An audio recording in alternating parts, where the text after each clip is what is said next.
Miracle stories. අද අපි ඉන්න ස්ටූඩියෝ එක. අද ස්ටූඩියෝ එකක අපි ඉන්නේ අපේ කවුද සමිත මල්ලිගේ ස්ටූඩියෝ එක මිරකල් ස්ටෝරිස් ස්ටූඩියෝ. මෙතන පවර්ඩ් බයි ඔයා ගොඩක් වෙලාවට කරන්නේ බේබි ෂූට්ස් කරනවනේ මේ දවස්වල. ඔව්. ගොඩක් කරනවනේ ඒවා. එතකොට ඔක බේබි ෂූට් කියන පොඩි එකෙක් හින්දා ඕක අපි ඕක අමාරු නෑනේ කියන අය උනාට ඒක පට්ට අමාරු වැඩක් නේ. අමාරු මම දැක්කා වගේ වීඩියෝ එක.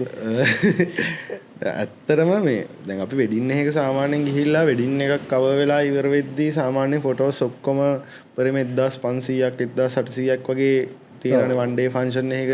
ඉතර යන්නේ නැහැ 1500ක් වගේ තමයි තියෙන්නේ.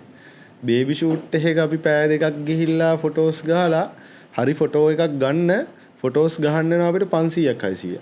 එක ෆොටෝ එකක් හරියට ඒ කියන්නේ ෆොටෝ සාමාන්‍යයෙන් අපි ෆොටෝ ටිකක් හරියට ගන්න ඒ ගාන වගේ කැප්චර් වෙනවා. මොකද අපි වෙඩින් එකකට ගියාම අපිට කපල් එකව arrange කරලා තියලා එයාලට ෆොටෝස් වලට ඉන්න බැරි නම් එයාලව arrange කරලා තියලා අපිට ඒක ගන්න පුළුවන්. ඒත් බබෙක් එක්ක ඒක කරන්න අමාරුයි. බබෙක් එක්ක පුළුවන්. ඒකට අර වගේ පුංචි කෙනෙක් ආවොත් පුළුවන්. පුංචි කෙනෙක් ආවොත් පුළුවන්. පුංචිලා එනවා. පුංචිලා හැම එකේම වගේ එනවා. මේ කියන්නේ සාමාන්‍යයෙන් ඉතින් ඒ කියන්නේ බබාව දැන් මට ෆොටෝ ගහනවට අමතරව බබාගේ අවධානය ගන්න මට කරන්න පුළුවන් දෙයක් නැහැ. ඒකට අනිවාර්යෙන් තව කවුරු හරි කෙනෙක් ඉන්නවා නම් හොඳයි. ඒක තමයි. ඒක මම දැක්කා අර වීඩියෝ එකේ සාමාන්‍යයෙන් ෆොටෝ එකක් ගන්න. පුංචි ගාවද ළමයාට වඩා මේ වෙන වටේ හිටපු කට්ටියට තමයි අවධානය ගියේ. අවධානය ඒක හරි. සිරාවට මේ ඒක නෑ ඇත්තටම මේකට මම දැක්ක මේ කට්ටිය බැනලා දාලා තියෙනවා මේ ඕවර් රියැක්ටිං ඊට පස්සේ අරකයි මේකයි කියලා දාලා තිබ්බ ගොඩක්. ඒක ඇත්තටම ඉතින් ඕවර් රියැක්ටිං නෙමෙයි ඒ වෙලාවේ දැන් මම එතන හිටපු මිනිස්සෙන්නේ. ඒකේ ළමයාගේ අවධානය ගන්න ඒක එහෙම කරලත් මදි. මොන දේ කරත් ඒ ළමයා ඉන්නේ මොකද ඉවෙන්ට් එක ඔතන ෆොටෝ ඔතන ওই ටික arrange කරගන්න කොච්චර මහන්සි වෙන්නද? ඒ අම්මයි තාත්තා ඒගොල්ලන්ගේ ෆැමිලි එකේ කට්ටිය කොච්චර මහන්සි වෙන්නද? ඒකට ඔයා කොච්චර මහන්සි වෙනවද?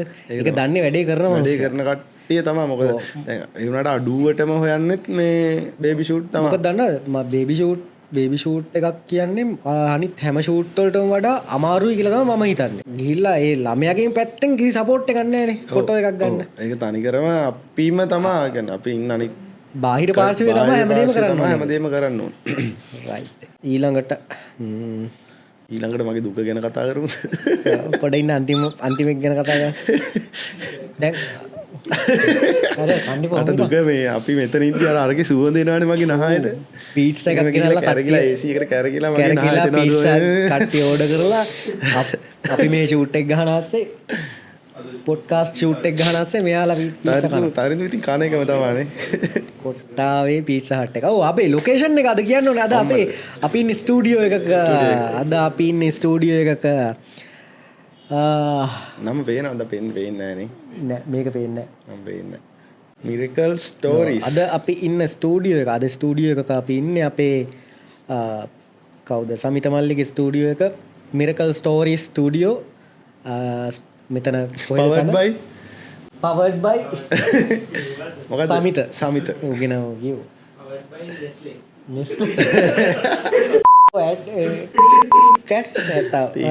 මිරකල් ස්ටෝරි කොට්ටාව පාර අතුරුගිරිය. අද අපි ඉන්නේ එතන සමිත මල්ලිගේ ස්ටුඩියෝගේ ලස්සන ස්ටුඩියෝ එකක්. මේ පැත්තේ ඉන්න වැඩෙක්. මේ පැත්තේ ඉන්න ඉතින් මෙතෙන්ට ආවොත් බලාගත්තා මේ කට්ටිය. මෙයා මෙතන වෙනම කොෆී එතකොට කෑම එහෙම ලෑස්ති කරලා තියෙනවා. නේද අපි ආවම උනත් අපිට කොෆි එකක් දුන්නා ඒකටක් ගාලා ස්ටුඩියෝ එක මං කියන්නේ ඒ තත්ත්වය තියෙන්න ඕනේ. අනිවාර්යයෙන් ආවට පස්සේ කස්ටමර් කෙනෙක් ආවට පස්සේ නිකන් අර ඔහේ ඉඳලා ඔහේ යවන්න නැතුව එයාලා පොඩ්ඩක් අර මෙතන කපල් එකක් නෙන්නේ. කපල් එකක් නෙන්නේ. ඒක කපල් එකට මෙතනින් යන්න හිතෙන්නේ නැති වෙන්න ඕනේ. ඒක ඇත්ත. මෙතනින් යන්න හිතෙන්නේ නැති වෙන්න ඕනේ. ඒකට වැඩෙත් දීලා මෙතනත් ඉඳලා මෙතන පැදුරක් දාලා පුදිය ගන්න මට්ටමට තියෙන්න ඕනේ. හරි. ඕකේ ඔක්කොම තියෙනවා මෙතන සර්විසස් ගන්න පුළුවන්.